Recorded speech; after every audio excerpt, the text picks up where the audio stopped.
Highbreed. Imagine humanity's most advanced weapons failing so catastrophically, even the planet's toughest defenders start looking fragile.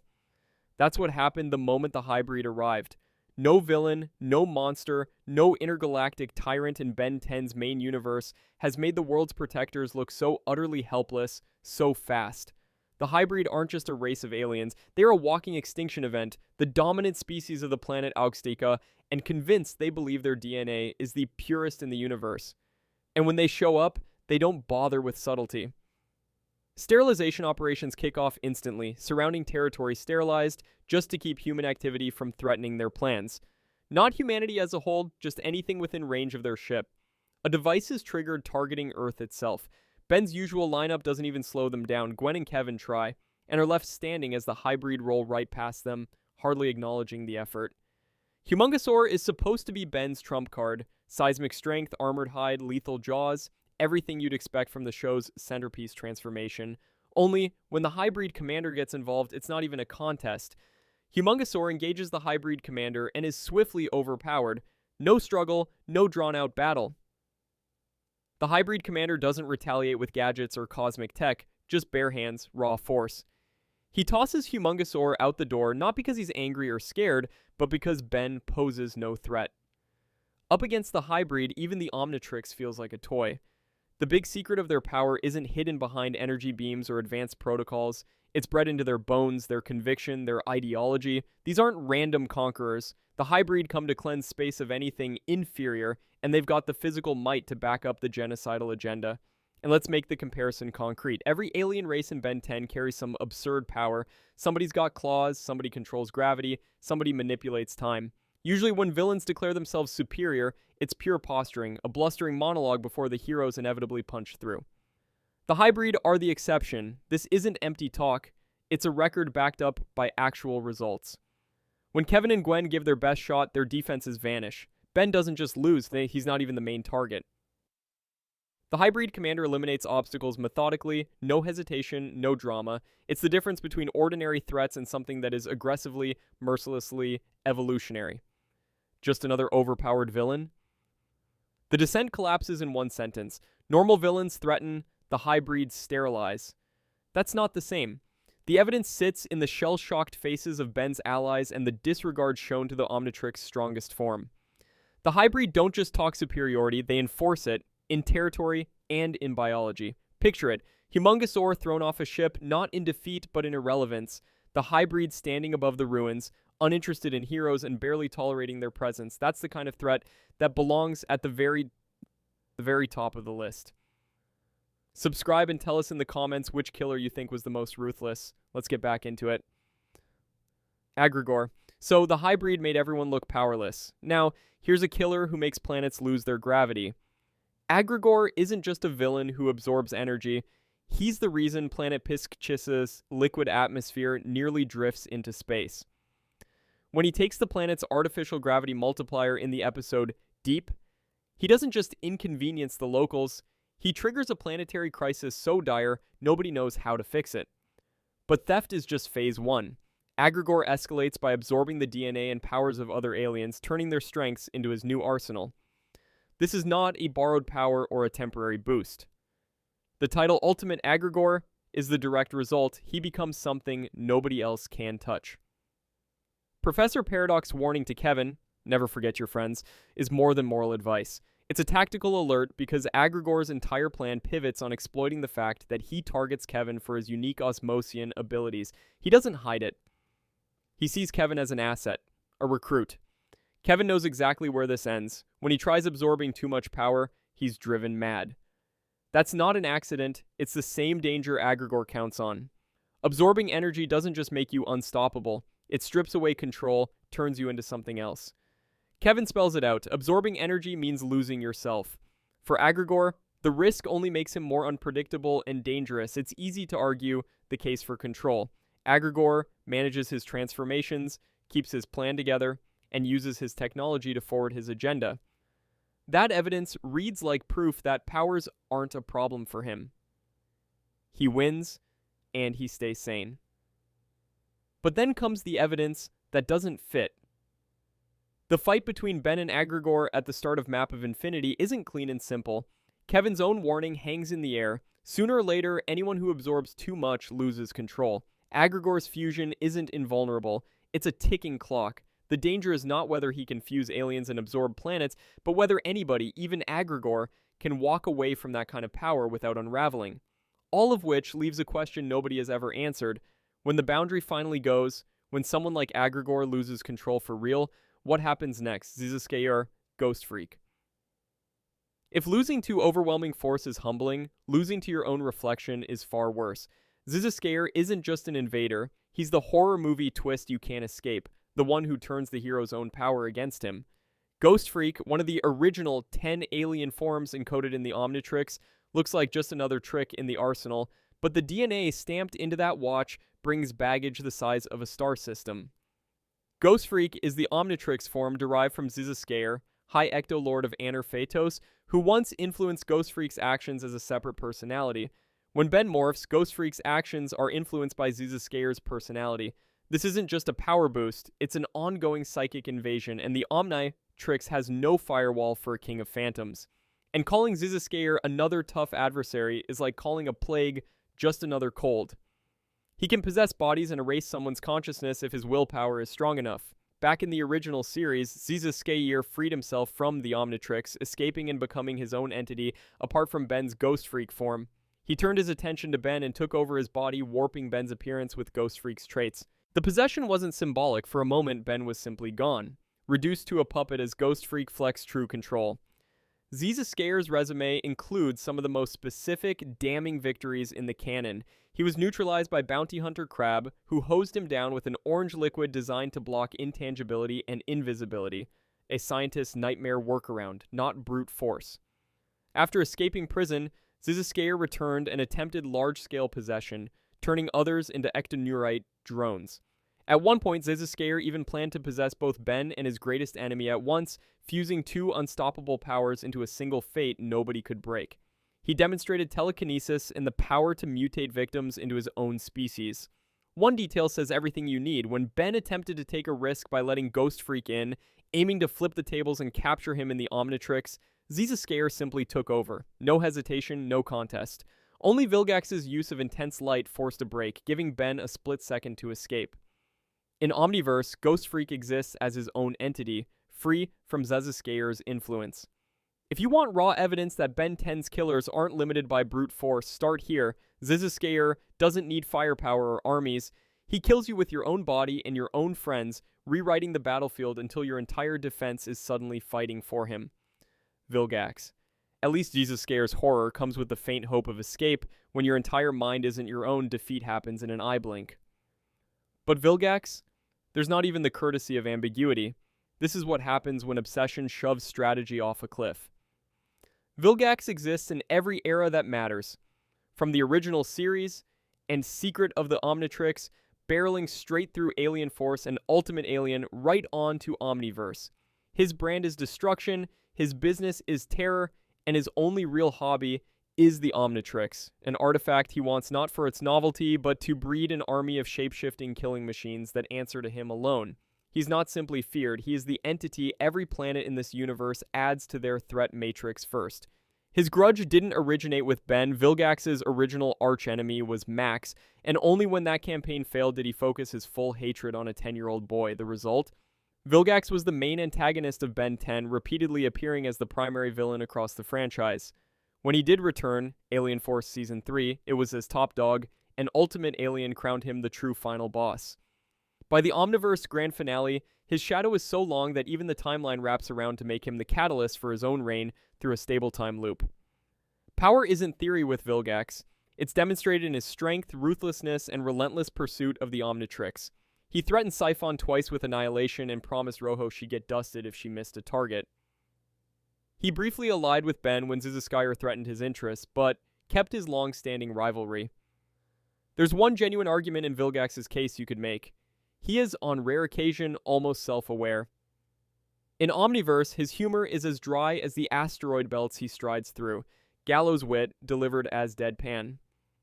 But that edge is always filed blunt by the facts. No other villain has claimed the big bad mantle as often. Nobody else kicked off so many catastrophic arcs or defined the very tempo of the threat Ben faced for years. What this leaves behind isn't just fear or broken cities, it's a universe forced to plan around one warlord's mood swings, families torn up over a single name, years of trauma etched into the stories of every survivor. That's not just villainy, it's an obsession that shreds everyone unlucky enough to be in the blast radius. Maltruant, where Vilgax threw raw physical power at Ben from across galaxies, Maltruant ends the fight before Ben even knows it has started, and he does it from the inside of the plumber's own front door. In Ben 10 Omniverse, Maltruant runs his operation through operatives like Subdora, coordinating their movements to acquire the items he needs. He splits the work and the risk between them while he directs from a position of relative safety. His time-based powers let him predict events no ordinary strategist could foresee, events that only someone who has already lived through them would know are coming. He uses that foreknowledge to stay 3 steps ahead of everyone involved, including Ben. Vilgax charged in, loud and proud. Maltruant never shows his face until the job is already done. He put that planning to work at the plumber base. Maltruant orchestrated a complete power outage there as a calculated distraction, cutting every light and every sensor so that Subdora could move through the facility completely undetected and into a secured vault. Maltruant directed Subdora to secure the artifact, orchestrating the operation so that nothing was visible to the people in the building. The real danger here isn't the thefts. It's what Maltruant can do to a person before they have a chance to transform. His powers make him a genuine physical threat to Ben directly. Maltruant proved more than a match for Ben and his allies, reduced to reacting to an opponent who is always 2 moves ahead of them. He used his time abilities to freeze Ben, Gwen, and Kai in place, solidly and completely, and prepared to deliver a killing blow. Nobody investigated how he got that close. Nobody needed to. Here's the thing about the Omnitrix's reactive defenses.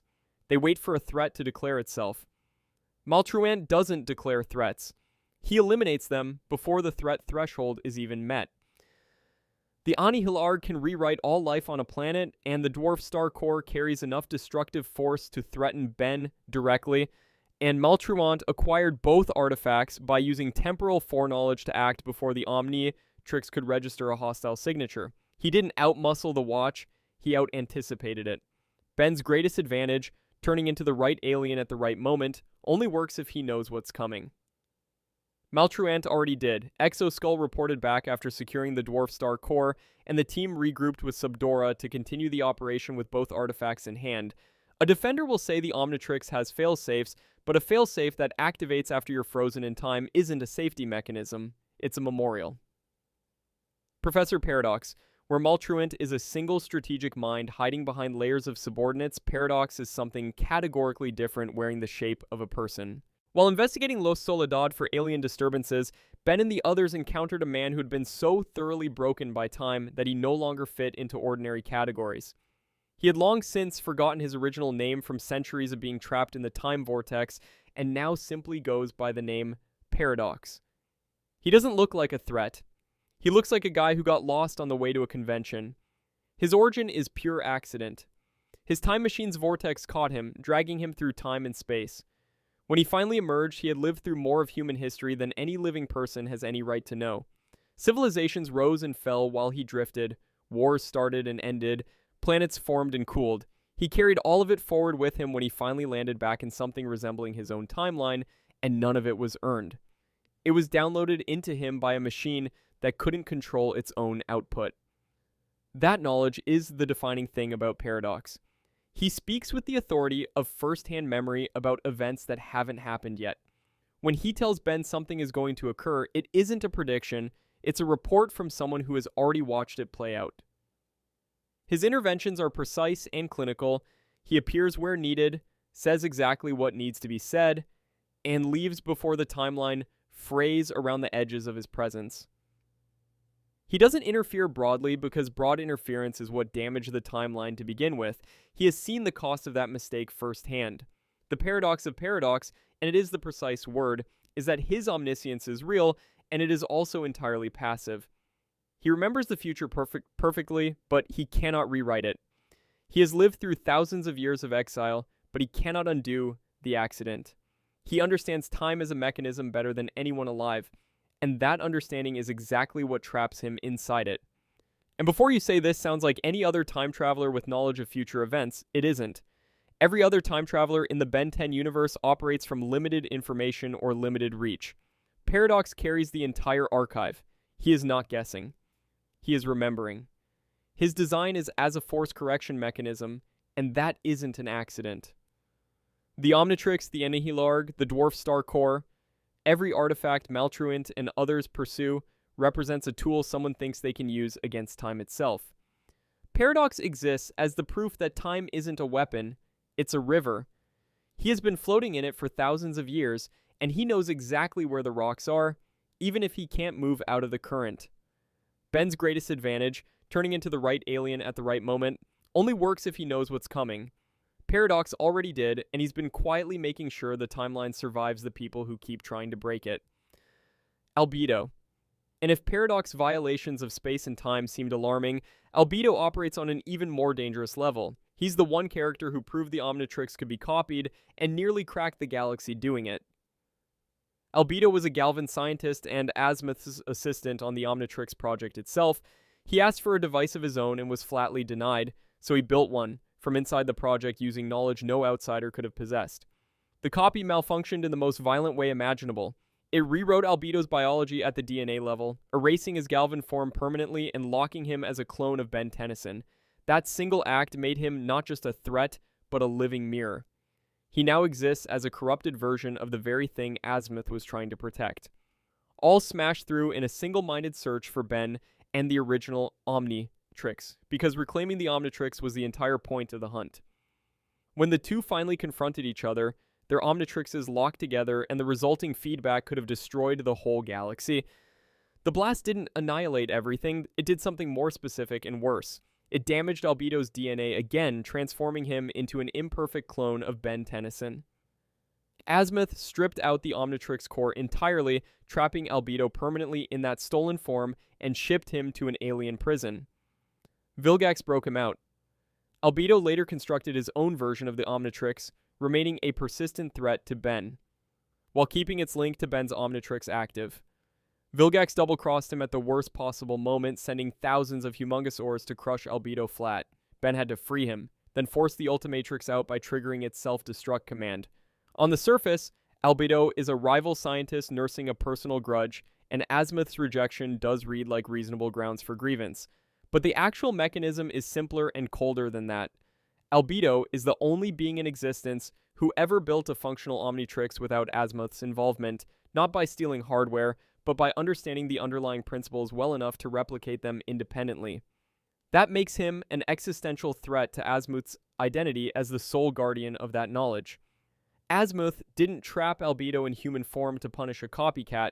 He did it because Albedo proved the Omnitrix was replicable, and every moment Albedo is loose is a moment someone might force him to explain how he did it.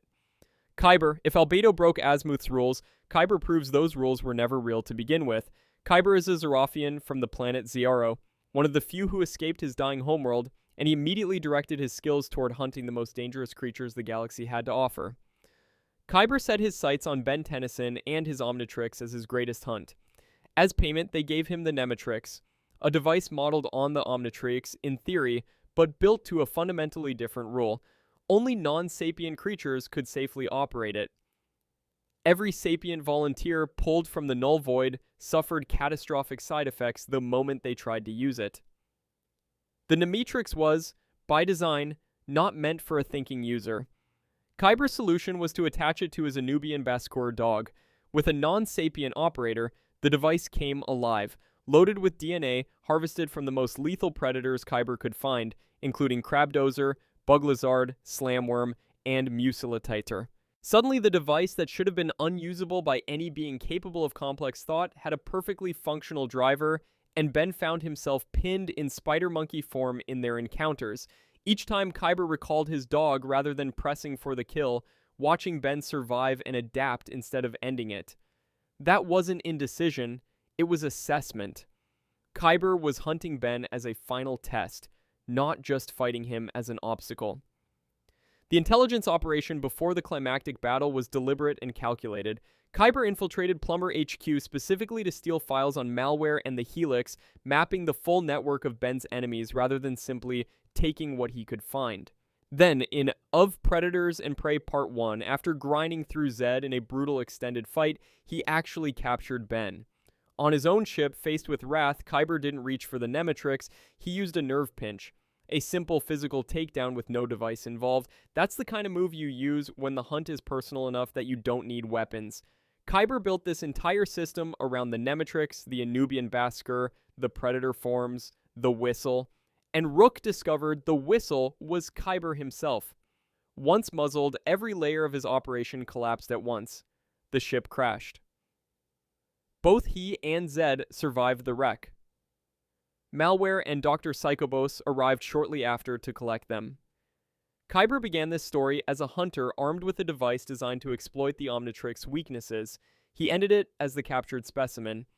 And the Nemetrix never got the chance to prove whether a sapient operator could have survived it after all.